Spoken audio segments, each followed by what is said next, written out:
بسم اللہ الرحمن الرحیم۔ کبھی یہ نوجوان مسلم تدبر بھی کیا تو نے، کبھی یہ نوجوان مسلم تدبر بھی کیا تو نے کہ وہ کیا گردوں تھا تو جس کا ہے ٹوٹا ہوا ایک تارا، اور تجھے اس قوم نے پالا ہے آغوش محبت میں، تجھے اس قوم نے پالا ہے آغوش محبت میں،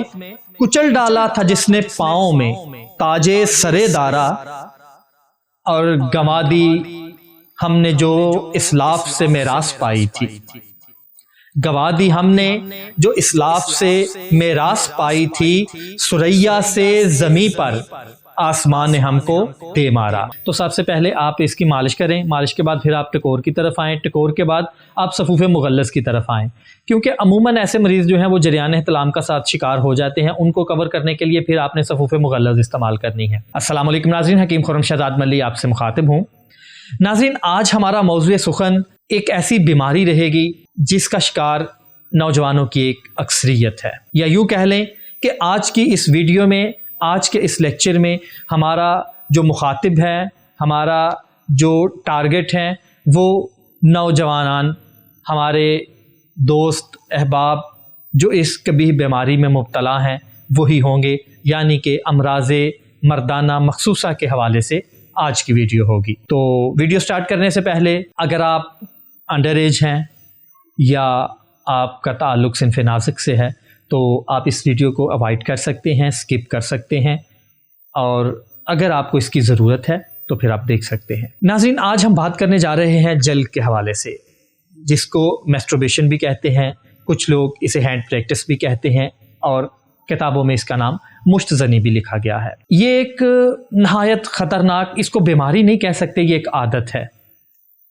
اور عادت کے بارے میں یہ میں آپ سے واضح کر دوں کہ عادت کو چھوڑا جا سکتا ہے۔ کچھ لوگ کہتے ہیں کہ عادت کب چھوٹا کرتی ہے، لیکن عادت چھوٹ سکتی ہے۔ جو چیز آپ کی سرشت میں شامل ہوتی ہے وہ نہیں چھوٹ سکتی، عادت آپ بعد میں اڈاپٹ کرتے ہیں۔ کیونکہ یہ اگر اسی کی بات کر لیں جل کی، تو کوئی مریض پیدائشی طور پہ تو اس کا عادی نہیں ہے، وہ سن بلوغت کے قریب جا کے اس کا عادی ہوتا ہے، یعنی کہ اس کو بعد میں اڈاپٹ کرتا ہے۔ تو فطرت نہیں بدلتی، سرشت میں جو چیز شامل ہو وہ نہیں بدلتی، لیکن یہ جو عادت بعد میں اختیار کی جاتی ہے اس کو بدلنا ممکن ہے۔ ہاں، ڈیفیکلٹ ہے، تھوڑا مشکل بھی ہے، اس کے لیے آپ کو سٹرگل کرنی پڑتی ہے، لیکن دس از پاسبل۔ سو آپ مصمم ارادہ کریں تو اس پہ قابو پایا جا سکتا ہے۔ اس کے تھوڑا سا بیک گراؤنڈ کی بات کر لیں۔ اس کے بارے میں یہ بتایا جاتا ہے کہ یہ جو کبھی عمل ہے یہ افریقہ سے شروع ہوا، افریقہ سے عرب میں آیا، عرب سے پھر یہ ہندوستان میں آیا، اور آج کل یہ پوری دنیا میں پایا جاتا ہے۔ اس کے اسباب پہ ہم بعد میں جائیں گے، پہلے اس کے بارے میں تھوڑا سا آپ کو یہ بتا دیں، حضور علیہ الصلوۃ والسلام کا فرمان ہے کہ جو شخص مشت زنی کرتا ہے، روز قیامت اس کی جو ہتھیلیاں ہیں وہ حاملہ ہوں گی، اور جب ہتھیلیاں حاملہ ہوں گی تو محشر کا میدان ہوگا، سبھی لوگ دیکھیں گے کہ یہ اس جرم کا مرتکب ہوا کرتا تھا۔ آج ہم لوگوں سے یہ چھپا سکتے ہیں، لوگوں سے بچا کے کر سکتے ہیں، لیکن روز قیامت سب کچھ عیاں ہو جائے گا۔ سو اگر آپ یہ فکر کرتے ہیں کہ وہاں پہ آپ شرمسار نہ ہوں تو آپ اس کو اوائڈ کریں، اس عادت کو چھوڑنے کی کوشش کریں، اور اگر اس میں مبتلا نہیں ہے تو اس سے بچ کے رہیے گا۔ اس کے علاوہ ایک جگہ میں نے پڑھا کہ ایک صحابی حضور علیہ الصلوۃ والسلام کے پاس آیا، اس نے کہا یا رسول اللہ، میں شادی افورڈ نہیں کر سکتا، میں اگر شادی کر لوں تو اس کے اخراجات پورے کرنے کے قابل نہیں ہوں، لہٰذا جب مجھے یہ شہوانی خیالات ستاتے ہیں، مجھ پہ شہوت غلبہ پاتی ہے تو میں مشت زنی کر لیتا ہوں، اس سے پھر مجھے سکون ہو جاتا ہے۔ تو آپ نے اس سے منہ پھیر لیا تھا۔ اب آپ خود گمان کر لیں کہ جس شخص سے اللہ اور اللہ کا رسول ناراض ہو، کیا کامیابی اس کے حصے میں آ سکتی ہے؟ اس ایک فیل کی وجہ سے ہم زندگی میں فیل ہو جاتے ہیں۔ اس کی عادت کیوں ہوتی ہے؟ اس کی عادت سب سے جو بڑی وجہ میرے سامنے آئی ہے وہ غلط لٹریچر کا پڑھنا، غلط سوسائٹی میں بیٹھنا، ولگیرٹی میں انٹرسٹ لینا، ولگر چیزیں دیکھنا،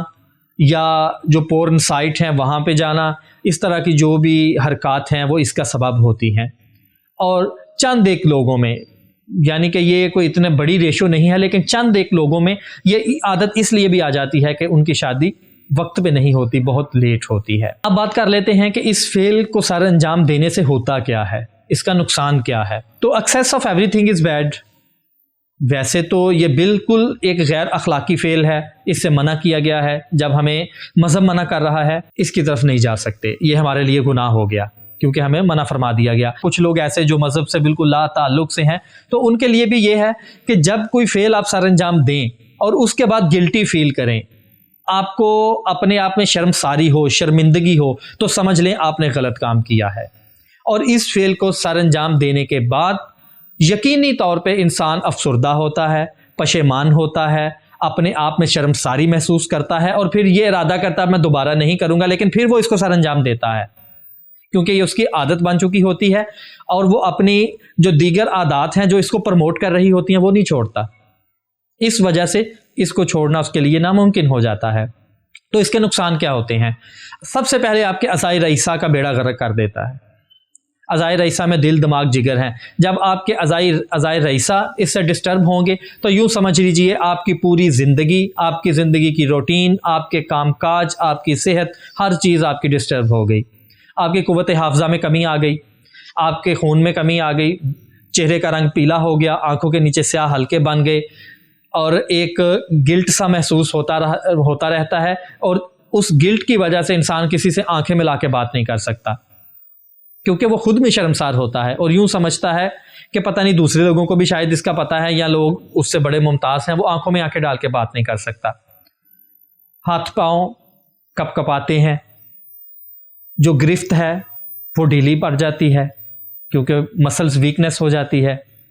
تو یہ بہت ساری بیماریاں ہیں جو ایک ساتھ آپ کے جسم پہ حملہ آور ہو جاتی ہیں، اور کچھ بعید نہیں ہے کہ بہت سارے ایسے مریض بھی ہیں جو ایسی زندگی سے پھر موت کو ترجیح دیتے ہیں، کیونکہ پاکستان میں ایک بات تو ہے نا، سب کی پکڑ دگڑ کے شادی ہو ہی جاتی ہے، شادی ہونے سے کوئی نہیں رہ جاتا، لیکن جب ہو جاتی ہے پھر وہ اس قابل نہیں ہوتے، ایک اور شرمساری ساتھ جڑ جاتی ہے،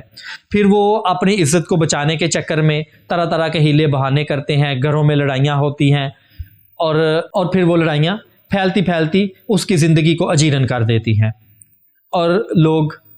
پھر ایسی زندگی پہ موت کو ترجیح دیتے ہیں۔ لیکن اس سب سے بچا جا سکتا ہے اور اس کا علاج بھی ممکن ہے، یہ کوئی لا علاج نہیں ہے، اس کی دوائی بھی موجود ہے، چند ایک ہدایات ہیں، ان پہ عمل کرتے ہوئے آپ دوائی کو استعمال کریں، انشاءاللہ تعالیٰ آپ بالکل ٹھیک ہو جائیں گے۔ جلک یعنی میسٹربیشن کا علاج کیسے کیا جاتا ہے؟ تو اس میں یہ ہے کہ جو عضو تناسل کے پٹھے ہیں وہ بہت سخت ہو جاتے ہیں، ان کو سب سے پہلے نرم کیا جاتا ہے، ان کے لیے مالش اور ٹکور تیار کی جاتی ہے، اس کے بعد علاج کیا جاتا ہے۔ تو یہ سٹیپ بائی سٹیپ ایک علاج ہے،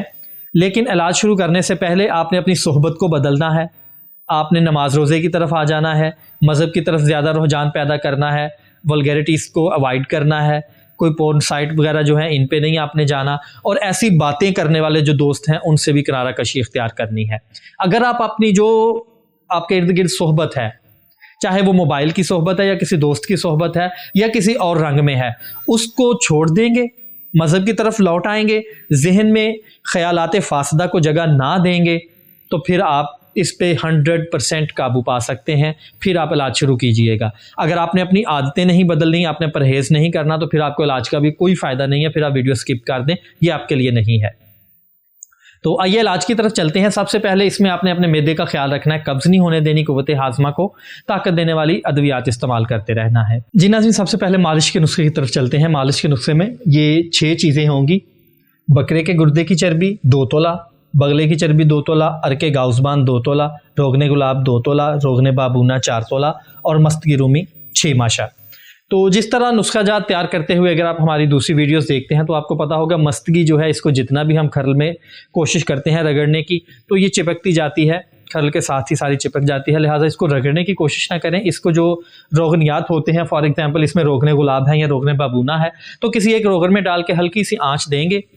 تو یہ اس میں گل جائے گی۔ اس کے گلنے کے بعد آپ اس کو کسی چھلنی وغیرہ کی وجہ سے فلٹر کر لیں، اس میں ڈالیں گے تو جو کچرا وغیرہ ہوگا وہ فلٹر ہو جائے گا اور یہ اس تیل میں شامل ہو جائے گی۔ اس کے بعد اس میں جو باقی چیزیں ہیں وہ بھی اسی طرح ہیں، وہ میلٹ ہو جائیں گی۔ اس کو ہلکی سی ہیٹ پہ جب آپ رکھیں گے تو یہ ساری میلٹ ہونے والی چیزیں ہیں اور ان کو آپ نے یکجان کر لینا ہے۔ تو یکجان کرنے کے بعد یہ تقریباً آپ نے چاہے کپڑے کی مدد سے اس کی مالش کر لیں یا ویسے اس کے 7-8 ڈراپس لے کے تیل کے، تو آپ نے تقریباً ان کو 15 دن کا یہ کورس کرنا ہے، ان کو مالش کرنا ہے اور 10 سے 15 منٹ تک اس کی مالش کرنی ہے۔ اس سے یہ ہوگا کہ جو پٹھے سخت ہو چکے ہیں، دوائی کا اثر قبول کرنے کے قابل نہیں ہیں، وہ نرم ہو جائیں گے اور دوائی کا اثر قبول کرنے کے قابل ہو جائیں گے۔ تو جب آپ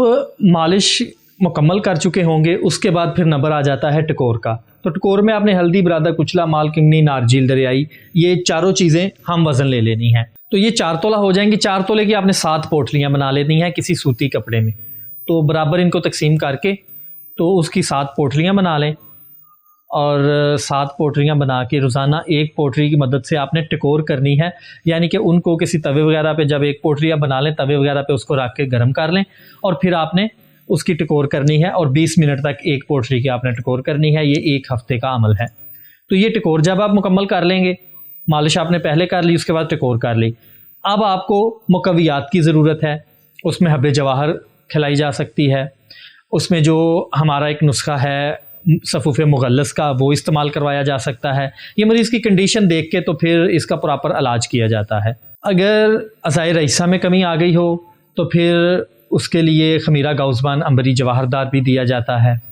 بہتر یہ ہے کہ جب آپ کسی مریض کا ٹریٹمنٹ کریں یا خود اپنا علاج اگر آپ کر رہے ہیں تو سب سے پہلے آپ اس کی مالش کریں، مالش کے بعد پھر آپ ٹکور کی طرف آئیں، ٹکور کے بعد آپ صفوف مغلظ کی طرف آئیں، کیونکہ عموماً ایسے مریض جو ہیں وہ جریان احتلام کا ساتھ شکار ہو جاتے ہیں۔ ان کو کور کرنے کے لیے پھر آپ نے صفوف مغلظ استعمال کرنی ہے۔ جب صفوف مغلظ استعمال کر لیں گے آپ 80% ٹھیک ہو جائیں گے۔ باقی جو 20% رہ گیا اعضائے رئیسہ پہ جو آپ نے کام کرنا ہے، اعضائے رئیسہ کا علاج کرنا ہے، اس کے لیے پھر آپ حب جواہر استعمال کر سکتے ہیں، خمیرہ گاؤزبان عنبری استعمال کر سکتے ہیں۔ یہ چیزیں آپ کو پھر اعضائے رئیسہ کو طاقت دیں گی اور انشاءاللہ تعالیٰ بالکل ٹھیک ہو جائیں گے۔ کسی قسم کی اس میں پریشانی نہیں ہے، اس کا علاج ممکن ہے، لیکن بات پھر وہیں پہ آ کے اٹکتی ہے کہ آپ نے اپنی صحبت کو چینج کرنا ہے، آپ نے اپنے مائنڈ کو چینج کرنا ہے، اپنے خیالات کو تبدیل کرنا ہے۔ اور اگر غذا کی بات کی جائے تو غذا آپ نے نرم استعمال کرنی ہے، بکرے کا گوشت استعمال کر سکتے ہیں، اور اس کے بھی شوربے کے ساتھ آپ بہتر ہے کہ روٹی وغیرہ ہلکی پھلکی چپاتی کھا لیں، اس میں بھگو کے کھا لیں، یعنی کہ آپ نے نرم غذا استعمال کرنی ہے، قبض نہیں ہونے دینی۔ تو جی ناظرین، یہ آج کی ویڈیو امراض مردانہ مخصوصہ کے حوالے سے، خاص طور پر جلد کے حوالے سے ہم نے بنائی، اور اس ویڈیو کی ہم شدت سے محسوس کر رہے تھے کہ لوگوں کو گائیڈ کرنے کی ضرورت ہے۔ ہماری نسل نو ہے وہ غلط رستے کی طرف جا رہی ہے، تو میں بھی اگر ہماری ویڈیو کو دیکھ کے کسی ایک شخص نے بھی اپنی اس عادت کو، اپنی اس روش کو بدل لیا تو ہم سمجھیں گے کہ ہمارا مقصد پورا ہو گیا۔ تو انشاءاللہ ملاقات ہوگی نیکسٹ ویڈیو میں، تب تک اجازت دیجیے، اللہ حافظ۔ وما علينا إلا البلاغ المبين۔